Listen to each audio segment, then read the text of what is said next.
Sound an alarm. Piga kelele. So as I preach, you are allowed to stand on your chair and spin and sound an alarm over those negativities. And I believe that in these 2 Sundays, something tremendous will happen in your life. There will be a spiritual explosion. I believe, God, that there is going to be a transformation in your life, and that your life will never, ever be the same again. Amen. Let me tell you this. If your neighbor is too gentle, I permit you to stand and spin on their head. Sound an alarm on your neighbor's head, because they don't know what you're going through. There are things that you don't need to keep quiet. Bartimayo the blind man, wakati ule vipofu walikuwa wanavaa shuka nyekundu. Kwa hiyo Bartimayo, nikwambia ukweli, kusema ukweli, Bartimayo alimfuata Yesu akiwa uchi wa mnyama. That is the truth. Bartimayo alijua amekataliwa. Maandiko yanasema Bartimayo alirusha shuka. Aliporusha shuka kama Masai, akamfuata Yesu, akampazia sauti, Yesu mwana wa Daudi, unirehemu. Wakati wa kuwa mnyenyekevu na unafinyiliwa na magonjwa umefikia mwisho. Wakati wa kuwa mnyenyekevu na unafinyiliwa na umaskini umefikia mwisho. Biblia inasema tokea siku za Yohana Mbatizaji mpaka sasa ufalme wa Mungu unanyakuliwa kwa nguvu, na wenye nguvu wanaonyakua kwa nguvu.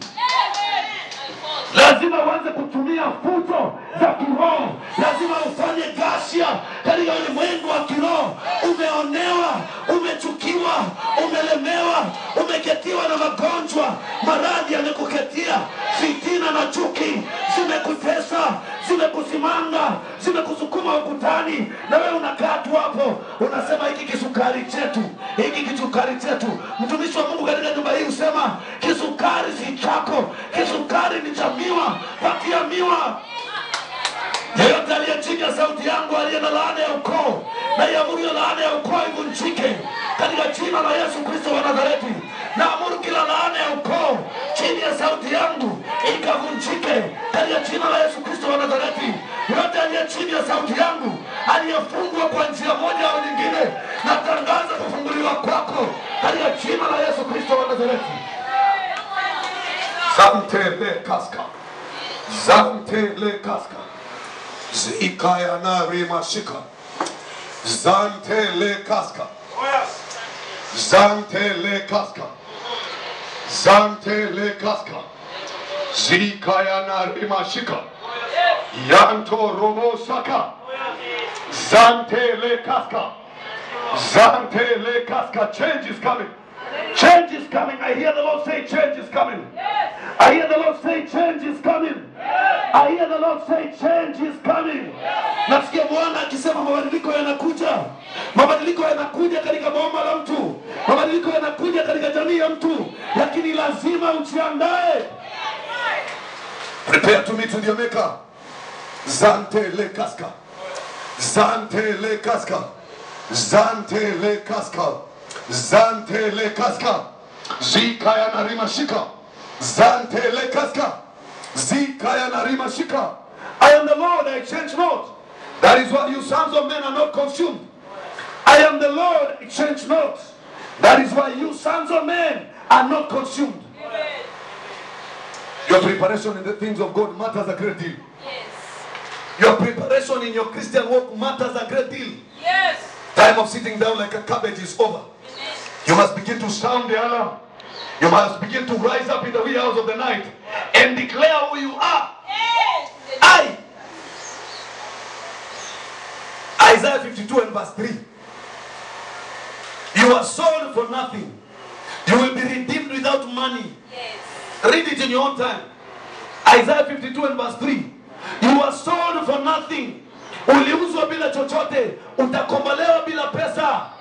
Adhuria leo nimekuja kama mjumbe wa Jehova kutangaza ukombozi wako bila pesa katika jina la Yesu Kristo wa Nazareti. Natangaza ukombozi wako bila pesa katika jina la Yesu Kristo wa Nazareti. Yoeli mlango wa pili. Yoeli mlango wa pili. Soma mstari wake wa kwanza hadi wa 11. Yoeli mlango wa 2 mstari wa 1 hadi wa 11. Pigeni tarumbeta katika Sayuni, pigeni na kelele katika mlima wangu mtakatifu. Wenyeji wote wa nchi na watetemeke, kwa maana siku ya Bwana inakuja, kwa sababu inakaribia. Siku ya giza na weusi, siku ya mawingu na giza kuu, kama mapambazuko yakitandazwa juu ya milima.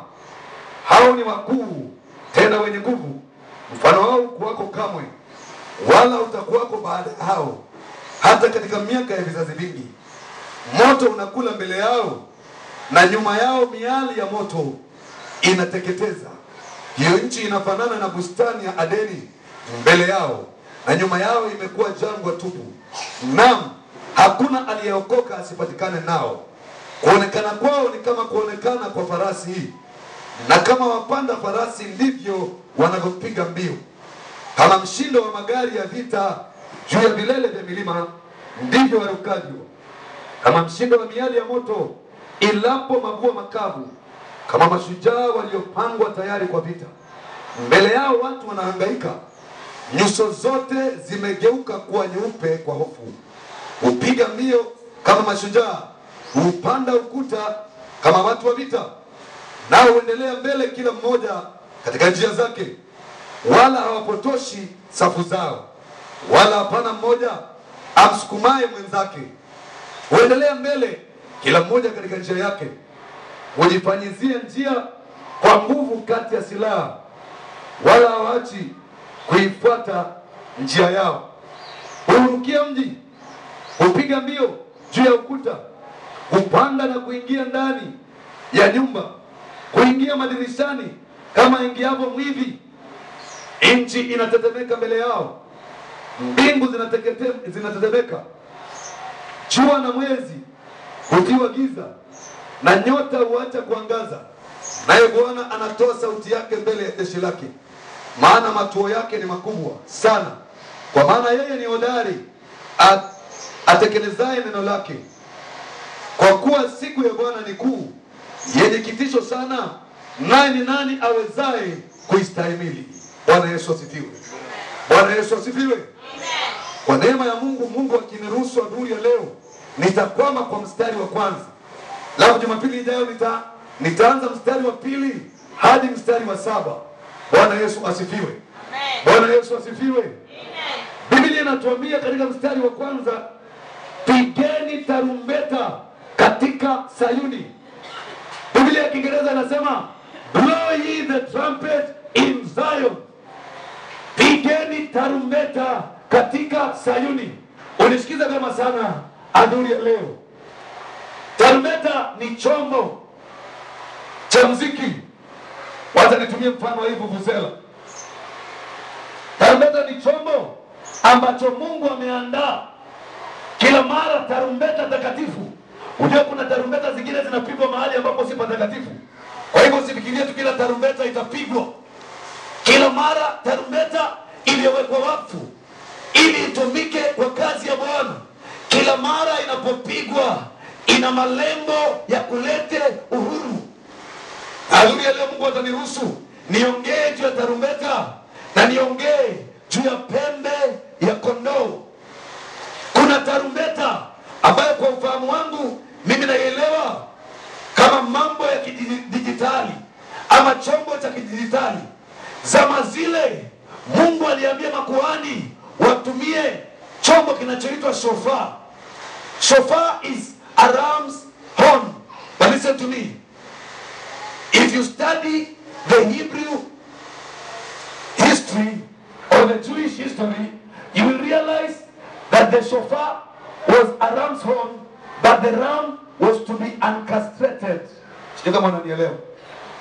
That ram was to be uncastrated. That means it must be fertile. Bwana Yesu asifiwe. Kwa hivyo kila mara tarumbeta inapopigwa, mtu wa rohoni, kama kuna chake chochote kilichofungwa wakati sauti ya tarumbeta inapopigwa, na mtu aliyepakwa mafuta au mtu aliyejitayarisha katika uso